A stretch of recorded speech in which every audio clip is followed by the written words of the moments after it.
Very good morning everyone. Jabalpur में आपका स्वागत है। और रात को हम आ गए थे 7:30 बजे यहाँ पे, और ये होटल है जहाँ पे हमने स्टे किया था। और अब जगह ज़्यादा पता नहीं थी तो जहाँ मिल गया हम वहाँ रुक गए, और यहाँ से चेकआउट कर रहे हैं और हम जा रहे हैं बैलेंसिंग रॉक देखने के लिए। उसके पहले हम जाएंगे नाश्ता करने, तो लेके चलते हैं आपको और दिखाते हैं बैलेंसिंग रॉक कैसी है। पहले नाश्ता कर लेते हैं। ये हमारे मित्र, उन्होंने रात को खाना ज़्यादा खा लिया, इनको 10 लग गए हैं। और एक भाई दाढ़ी बनवा के बताइए। तो भाई साहब सुबह सुबह का टाइम है और अभी जो है नाश्ता करने के लिए जा रहे हैं जबलपुर की इस सड़क के ऊपर। बताया है कि आगे रेस्टोरेंट है। भाई साहब को दही पराठे खाने हैं, तो भाई साहब एक छोटे से रेस्टोरेंट में आ गए हैं आलू के पराठे खाने के लिए। तो भाई साहब होटल से चेकआउट करके हम लोग निकल चुके हैं और जबलपुर के अंदर हैं, और हम लोग जा रहे हैं कहाँ, बैलेंसिंग रॉक देखने। एक पत्थर है बड़ा सा जो कि जरा सी जगह पे बैलेंस हो रखा है, और उस पत्थर की अपना इतिहास भी है, वो भी मैं बताऊंगा। और अभी चलते हैं आपको लेके, यहाँ से 3.3 किलोमीटर की दूरी पे है। ठीक है, लोकेशन डाल दी है। तो भाई साहब फाइनली लोकेशन पे पहुंच गए, और यहाँ पे मदन महल भी है, और एक ही लोकेशन पे 2 स्पॉट हैं। तो पहले हम ये 205 सीढ़ियाँ चढ़ के जा रहे हैं मदन महल की तरफ, और हमारे साथी वहाँ पहले पहुँच चुके हैं। और बगल में ही है बैलेंसिंग रॉक, वो भी दिखाएंगे। कुछ इस तरह का बेहतरीन नज़ारा, रॉक्स इस तरह की। 205 में तो 5 तो पहले ही चढ़ रही थी। सारे पत्थरों की डिजाइन ऐसी है कि जैसी वो फोटो में दिख रही थी ना, रेतीले पत्थर हैं ये। भाई मुश्किल से 50 ही चढ़े हैं और उतने में हम आ गए। कुछ इस तरह की सीढ़ियाँ हैं, और चढ़ते चढ़ते पटेल तो कहने लगे अब मैं यहीं ले आ रहा हूँ, फ़ोटो खींच के ले आना मेरे को, मैं तो यहीं से देख लूँगा। इधर देखो भाई, इधर क्या है, और तो ये गड्ढा है, गड्ढे के अंदर पत्थर हैं। तो भाई साहब जब भी सीढ़ियाँ चढ़ने की बात आती है ना, तो यहाँ पे तो बैंड बज जाती है।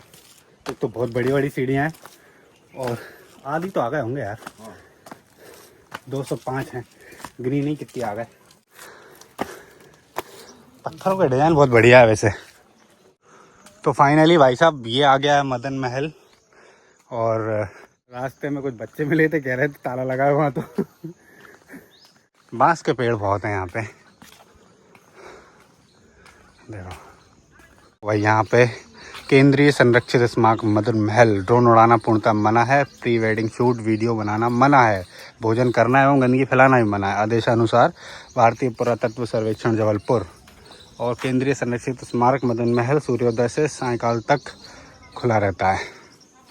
चलो भाई, और थोड़े से आगे आके यहाँ पे देखो पूरी डिटेलिंग लिखी हुई है। मदन महल किला एक विशाल ग्रेनाइट पहाड़ी और चोटी पर स्थित है। इस महल में कोई भवन निर्मित है जिसमें प्रमुख महल का एक विशाल शिलाखंड पर स्थित है, जो मदन महल के नाम से विख्यात है।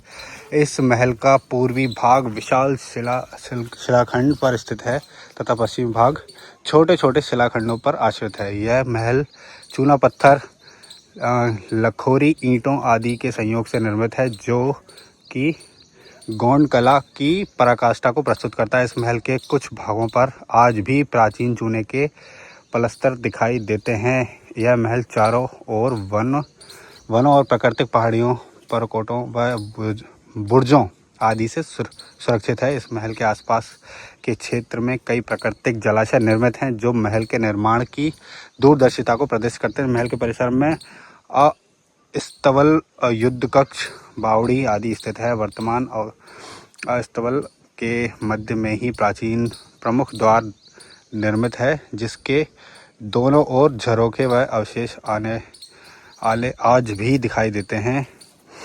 इन आलों और गौंड चित्रकारों के अवशेष विद्यमान हैं। पढ़ लो यार, बहुत सारा है। चलो भाई, आधा पढ़ा मैंने, आधा पढ़ के भी सुना दिया, और लेके चलते हैं महल की तरफ। इस तरह का महल जयपुर में बहुत है। ये देखो भाई, ये देखो विशाल शिला पर जो है जैसा लिखा था वैसा ही है। भाई ये है महल, कुछ देख लो, जैसा कि बात की गई थी उस लेक पर कि एक विशाल शिला पर ये बना हुआ है, और बाकी कई सारे छोटे छोटे शिलाओं पर भी बना हुआ है। कई सारी बावड़ी हैं और प्राकृतिक पहाड़ियों और वनों से घिरा हुआ है, जैसा कि बात की गई थी। भाई ने ताला लगा रखा है, अंदर तो जा नहीं सकते, और जितना भी है यहीं से देख लो। ये देखो बड़ा सा पत्थर है और पीछे कई सारी शानदार पहाड़ियाँ। और अगर थोड़ा सा पीछे जाएं हम इधर, यहाँ से ये महल और बढ़िया दिखेगा। और ये ऐसे बात करें तो बावड़ी की, तो ये पीछे है। ये देखो, ये है कुछ इस तरह का महल। बाकी नीचे पहाड़, हाँ ऐसा ही है। और ये पहाड़ी इलाका है, शहर के बीच बीच में है और हम लगभग, और यहाँ से नीचे खाई है, गहरी नदी बहती है शायद।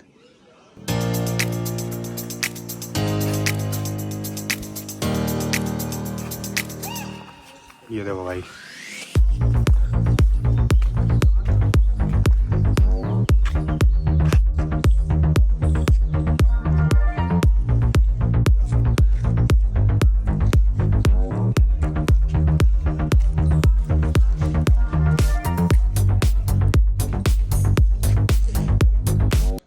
तो भैया वापस नीचे आ गए हैं और अब जाएंगे बैलेंसिंग रॉक देखने। तो फाइनली भाई आ गए हैं बैलेंसिंग रॉक पर। संतुलित शिला, दीर्घ गोलाकार यह शिला आश्चर्यजनक ढंग से एक विशाल चट्टान पर अपने गुरुत्व केंद्र पर टिका हुआ है। यह भूतात्विक कारकों से अस्तित्व में आया, इसमें मानव का कोई योगदान नहीं है। ऐसा प्रतीत होता है कि चट्टानी पहाड़ी के अस्तित्व में आने के पश्चात यह दीर्घकालिक अपरदन एवं विघटन जैसी क्रियाओं के निरंतर होती रही है। फलस्वरूप चट्टानों से चिपके हुए घुलनशील एवं अलग होने वाले पदार्थों के विलग होने से यह कठोर शिला अपने गुरुत्व केंद्र पर स्थिरता प्राप्त कर अस्तित्व में आया। यह इसकी यह विशेषता कि इसकी विशालता, भार, कठोरता, सटीक गुरुत्व केंद्र होने के कारण आज भी यह अपनी मूल अवस्था में बना हुआ है। चलो भाई लेके चलते हैं। गाड़ी ये खड़ी कर दी है, लॉक कर देते हैं। और फाइनली ये सामने आपका स्वागत है। आओ, हमारा स्वागत है। सही में यार, ये तो जरा सी जगह पे टिकी हुई है। देखो क्या शानदार, जरा से उस पे टिका हुआ। जरा कोई धक्का वक्का मार दे तो नीचे गिर जाए। आदमी इंडिया के धक्का मार अच्छा पर बैलेंस कर लिया मैंने। अच्छा ये जो खस्ता है भाई, यहाँ पीछे देखो ऐसे कई सारे पत्थर हैं जो जैसे बीच में अटका हुआ है। और ये जो है बिल्कुल, मतलब इसका गुरुत्वाकर्षण बिल्कुल केंद्र में है, इसलिए वो टिकी हुई है। अब देखोगे ना ऐसे, बहुत ही शानदार।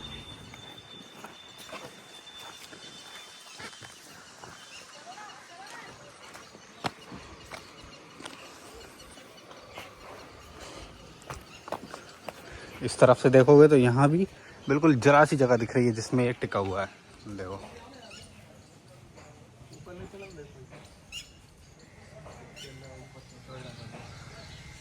बिल्कुल कोने पे टिका हुआ है।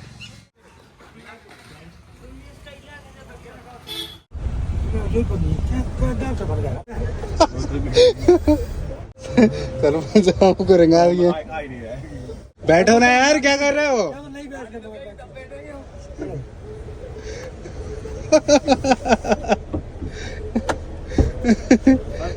तो भाई साहब, हम लोग जबलपुर से निकल गए हैं और जा रहे हैं हम कान्हा टाइगर रिजर्व की तरफ।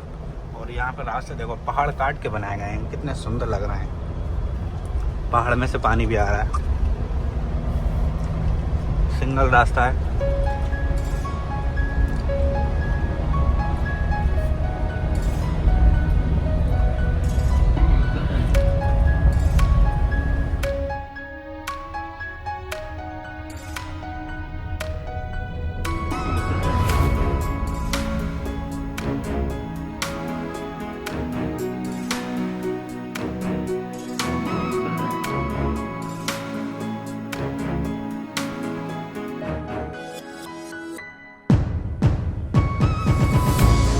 तो भाई साहब, कान्हा नेशनल पार्क जाते हुए हम रास्ते में रुक गए बीचों बीच जंगल में, क्योंकि यहाँ पे बेचे जा रहे हैं आम और जामुने। तो वो हम ले रहे हैं और खाते खाते जाएंगे। ये देखो मीठे हैं, चेक कर लियो।